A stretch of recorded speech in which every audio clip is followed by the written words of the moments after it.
चलिए फिर से आ जाओ बेटा एक नया क्वेश्चन लेके। क्वेश्चन नंबर है बेटा फर्स्ट, और इस क्वेश्चन की खास बात है, इस क्वेश्चन में ए बी सी ना दे करके आपको ए की फॉर्म में ही वैल्यू है, वैल्यू में नहीं दे रखा, इसलिए थोड़ा टफ पड़ता है।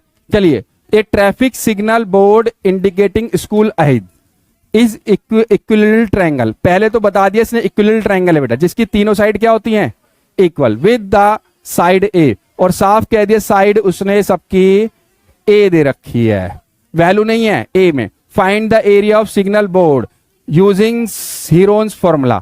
इसके बाद भी कुछ पूछा वो बाद में, पहले एक पार्ट यहां पे खत्म हो गया आपका क्वेश्चन का, पहले इसको सॉल्व करते हैं फिर दूसरे को पढ़ेंगे। तो ए पता है बस हमको खाली बेटा, इसका मतलब ए तो ए ही है, बी भी ए ही है, और सी भी ए ही है, तीनों ए है। तो बोला था ना इक्विलेटरल ट्रायंगल में भी लग जाता है, राइट एंगल ट्रायंगल में, तो ये जो हीरोन्स फॉर्मूला है वो सब में लग जाता है, ठीक है। बस तीनों साइड होनी चाहिए।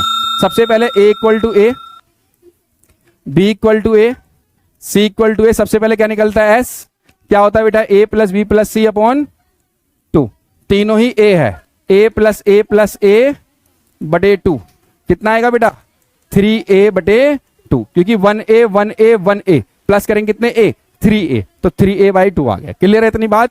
अब निकालेंगे s माइनस ए, s ऊपर लिख देंगे, s minus B, s minus C, same ही आएगा तीनों का। s मेरे पास था 3a/2, यहां भी लिख दो, और माइनस में a, यहां भी सेम यही 3a/2 माइनस a, यहां भी सेम आएगा 3a/2 माइनस a, क्योंकि सब में सेम है ए बी सी, इसलिए सबका सेम आएगा। एक का सोल्व कर दूंगा, सबका वही लिख दूंगा। क्लियर है।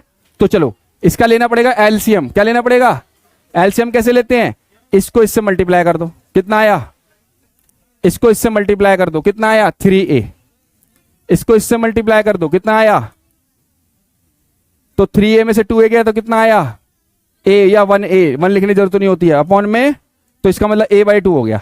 अब बताओ इसको सोल्व करूंगा तो अलग आएगा क्या, इसका भी क्या आएगा, इसका भी क्या आएगा, सबका a/2 आएगा। क्या आएगा, इतनी बात क्लियर है। सोल्व ऐसे ही करे जाएंगे, उनको भी डायरेक्ट लिख दिया है।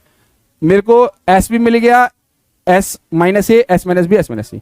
एरिया का फॉर्मूला लगाते हैं। एरिया का फॉर्मूला होता है area of triangle ABC root में s minus A, s minus B, s minus C. अब s मेरे पास था 3a/2, और मेरा a s minus a/2 a/2 a/2 और a/2 a/2 a/2 a/2। Root कहता है एक जैसे पेयर बनाओ, दो बेटा a/2 ये रहा, a/2 ये रहा, a/2 ये रहा, a/2 ये रहा, सिर्फ 3 का पेयर नहीं बन रहा। एक a/2 बाहर इन दोनों में से आ गया, एक a/2 इन दोनों में से आ गया, और रूट में 3 रह गया। ये क्या बन गया a²/4 रूट 3 सेंटीमीटर स्क्वायर, ये इसका एरिया है। और इक्विलेटरल ट्रायंगल का फॉर्मूला है ये कौन से ट्रायंगल का फॉर्मूला है, इक्विलेटरल ट्रायंगल, रूट 3/4a²। ये याद कराते हैं हम बच्चों को, और आपने सॉल्व करके भी वही निकाला है, देख लो, आगे समझ। तो ये डायरेक्ट भी यूज करते हैं, लेकिन हमें डायरेक्ट नहीं पूछा उसने, तो पूरे प्रोसेस हीरोन्स फॉर्मूले से पूछा है। किससे पूछा था उसने, तो हीरोन्स फॉर्मूले से मैंने वही निकाला है। लेकिन क्वेश्चन अभी खत्म नहीं हुआ, एक पार्ट का आंसर आया है, अभी पूछा कुछ और भी था उसने। भाई क्या पूछा था उसने, ये रहा, ये एरिया जो निकला अभी हमारा वो रूट 3/4²। ये किसका है, ये जो ऊपर ए की वैल्यू दी थी उसने साइन बोर्ड की, जिसमें स्कूल अहीद लिखा हुआ है। आगे बढ़ते हैं। If the parameter is 180 centimetre, अगर आपको वो पैरामीटर बता दे तो दोबारा what will be area of single board, तो दोबारा एरिया बताओ उसका क्या होगा। चलिए आओ, अब पैरामीटर दे दिया उसने 180 सेंटीमीटर।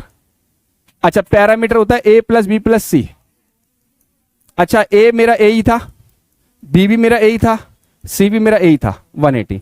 3a इक्वल टू कितना आया बेटा, तो a इक्वल टू कितना आया, कट के कितना आ गया बेटा 60, a मिल गया। अब एक बात बताओ,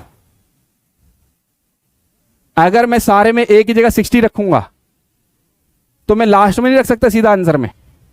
अगर मैं यहां रख दूं 60 a की वैल्यू तो भी एरिया आ जाएगा मेरा, तो ये एरिया वही तो निकाला है, तो मैं सीधा इसमें रखूंगा। कहां पे? यहां पे।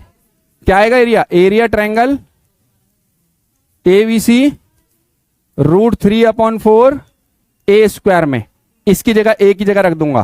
कितना आया था बेटा? ए 60। पुट कर दो भाई। 60 का स्क्वायर कितना होता है बेटे? 3600। 6 का स्क्वायर 36, डबल जीरो लगा दो। ठीक है। अच्छा 4 से कट गया 3600, 900 बच गया। तो 900 √3 सेंटीमीटर स्क्वायर। तो ये दूसरे पार्ट का आंसर आ गया। किस पार्ट का आ गया? दूसरे पार्ट। क्लियर? आप जो कह रहे हो ना बेटा कि आप यहीं से जो 60 मिल गया, आप कह रहे हो दोबारा सर एक काम करो, A 60 लो, B भी 60 लो, C भी 60 लो। आप दोबारा प्रोसेस लगाओगे S का करके, तो यही आंसर आएगा, अलग नहीं आएगा। पर लेकिन ये नंबर तो 4 मार्क्स का ही है ना, तो उसमें उसी में पुट करने फायदा उसको कि 4 मार्क्स में ये 3 मार्क्स का तो यही हो गया, 3 मार्क्स तक तो यही हो गया आपका जो हमने पहला पार्ट किया था, और 1 मार्क्स का ये हो गया जिसे हमने पुट किया है ना। और 4 मार्क्स से ज्यादा तो आएगा नहीं ये क्वेश्चन। इसलिए हाँ, अगर वो बोलता स्पेशल कि दोबारा फुल फ्लैश करो, उसने बोला नहीं है ऐसा कुछ भी, तो तब करते। अगर बोला होता तो, बोला नहीं है उसने, बोला उसने कुछ ऐसा, उसने बस बोला एरिया निकालो अगर ये पता है तो हमें जब ये पता लग गया तो हमने सीधा उस फॉर्मूले एरिया में डाल दिया, क्योंकि वो एरिया वही है। एरिया भी तो ये बताओ, शुरू में ए जो था, जो हमने शुरू में ए लिया था ये वाला, देखो ये वही तो 60 आया है, और यही ए लास्ट में नहीं आया, ये वही वाला ए तो है ये, तो उसी जगह तो पुट करा है बेटे, है ना। ये उसी ए में तो पुट करा है जो शुरू का ए था, है ना। तो यही वाले ए में तो पुट करा है, देखो ये शुरू वाले ए में तो पुट करा है। गलत नहीं आ सकता। आप ट्राई करना घर पे, ऐसे लेके देखना कि ये आ रहा है नहीं आ रहा। ठीक है, नहीं आए तो मेरे पास लेके आना, फिर वैसे तो आएगा। क्लियर है? क्या लिखा है? तो ये 3 आया था मल्टीप्लाई में, यहां पे डिवाइड हो गए, इसलिए लिखा है। अपने घर से थोड़ा लाए हमें। ठीक है, डाउट तो नहीं बेटा किसी को? ठीक है, थैंक। हाँ बोलो। वो गलत छप रहा है बेटा आपके बुक में, 900 √3 है, किसी और की बुक में देख लो। Thank you. मिलते हैं नेक्स्ट वीडियो में नेक्स्ट के साथ बेटा।